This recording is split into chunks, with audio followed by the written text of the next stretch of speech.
Hello everyone, my name is Demilia and today my presentation is going to be about the cult of a tennis skirt. At first when you hear this topic it probably sounds very exaggerated and weird to you, but let me explain why. During the summer of 2020, like a lot of people, I was bored because of the strict quarantine and decided to start filming TikTok videos in my room. Interestingly, the videos where I wore a tennis skirt gained like 10,000s and 100,000s of views and had 100, 200 comments discussing the skirt, critiquing it, or praising it. This got me thinking, what is it about the skirt, the simple garment, that makes it so appealing? In order to find an answer to this question, I am going to take a dive into the history of a tennis skirt. In this video, I am going to talk about the early tennis fashion, then the tennis skirts in tennis, and finally I'm going to talk about the tennis skirt in modern fashion. Now let's start with the discussion of early tennis fashion. Tennis is actually kind of an old sport, so it emerged around the Middle Ages, but at that time it was called court tennis, so people played in this room. It was like a hall, and it was for higher class men. At that time, it wasn't really considered a sport, so people wore their fanciest clothes, like different types of heeled shoes and big pants and blazers. Tennis, as we know it today, which is played outside in a big tennis field, emerged in 1874, and back then it was called lawn tennis. Now, before I move forward, I would like to introduce a concept introduced by Ryan in Cultural Studies, A Practical Introduction. He says, I quote, "Clothing expresses who you are in a symbolic form that is also functional." Symbolic here meaning that you portray some sort of a visual image through your clothes, and functional meaning that you want to achieve something through that visual image of your clothing.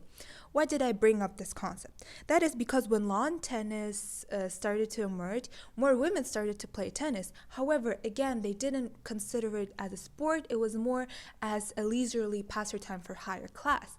Therefore, in this sense, their symbolic form was dressing up very nicely. So there were corsets and these big poofy gowns that were popular at the time, in order to attract young, rich men. So the function was to attract a future husband.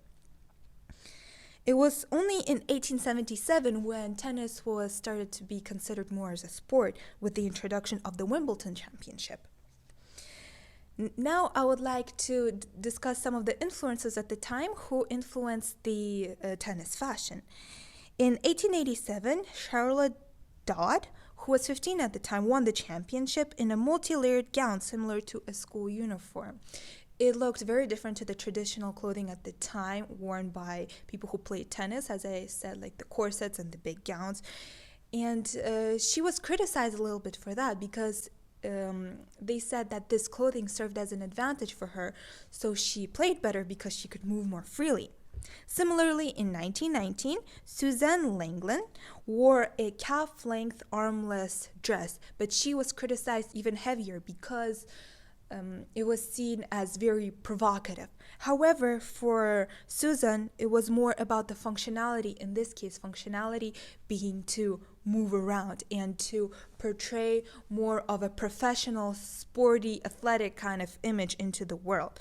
So in this era, we see the rise of style, functionality, and even individuality in tennis rather than this fancy, attractive woman kind of image that we saw in the early lawn tennis era. So now that we have talked about the early tennis fashion, let's move on to the presence of the tennis skirt in tennis. I'm going to jump up in time a little bit. So in the 1970s, women realized that they have to not only play but also look good on the court when they go up against men. Therefore, ultra feminine clothes with shorter skirts and pleats came into fashion. This made female tennis quite popular, and clothing brands started to notice that. At that time, brands like Nike, Adidas, and Lacoste started to collaborate with athletes in order to get them to wear their tennis skirts to be more popular. Here we can also bring up another concept said by Ryan, where he says, advertising is central to consumer culture. It consists of a mixture of rhetoric, theater, and visual design. For instance, we can see this rhetoric in the tennis players themselves. Since tennis originated in the upper class, it is still considered that the tennis players are very elegant and pristine, and whatever they wear is very nice. So when people see that, they think that if they also dress the same, that they might have the same effect. To be honest, this marketing also kind of worked on me, because after I saw one tennis player in a cute Lacoste tennis skirt, here, I actually bought one. So now that we have discussed the tennis skirt in tennis in the previous years, let's move on to the discussion of the tennis skirt in today's fashion. I am going to examine this through the theories of Niederer and Winter in the Fashion, Culture, and the Construction of Identity chapter, where they discuss the trickle down, the trickle across, and the trickle up theory. Let's start out with the trickle down theory. So this theory states that the trends start from the higher classes and then move down to the lower classes, where the lower classes try to emulate the higher classes. I'm going to illustrate this through the statement by Vogue on May 24, 2021, where in their article they stated, tennis skirt is a summer staple that is a sure sign that we're dressing for the events we are missing. Here they talk about the Wimbledon championship that was canceled because of COVID-19. And from the previous discussions, we can see that tennis emerged in the higher classes, which gave the tennis players their higher kind of elegant, pristine status.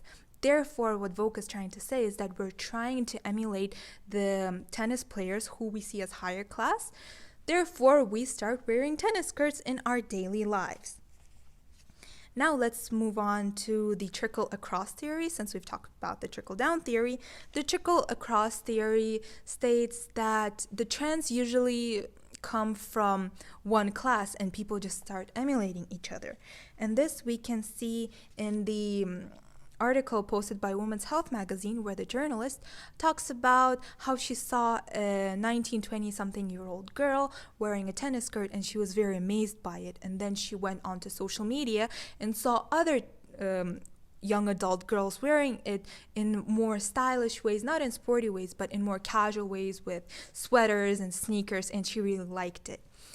And this is the phenomenon that actually affected myself, because the reason why I started buying and wearing tennis skirts is because I saw a lot of girls like me wear them on the street, on their Instagrams, and on TikTok. And I thought, wow, that looks so cool. Before, when I looked at tennis players, for instance, I bought this skirt, but I bought it just to have it. I didn't really plan to wear it. I thought I'll wear it only if I do sports.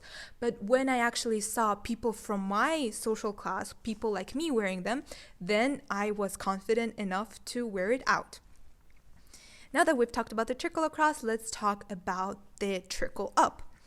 So here we can see that the emergence of the tennis skirt among the young adult population, higher end brands, started to emulate the tennis skirt design too. I can show you here the examples from Prada, Burberry, and Off-White, who also started selling their tennis skirts. So today we have discussed the cult of a tennis skirt through its emergence in early tennis fashion, then its presence in tennis, and finally its presence in the modern fashion. So let's think about the question that I posed at the start of this presentation. What makes the tennis skirt so appealing? To conclude, we can take a look at the quote stated by Ryan, where he says, "Fashion is a nexus of self-identity, social influence, cultural ideal, and commercial industry."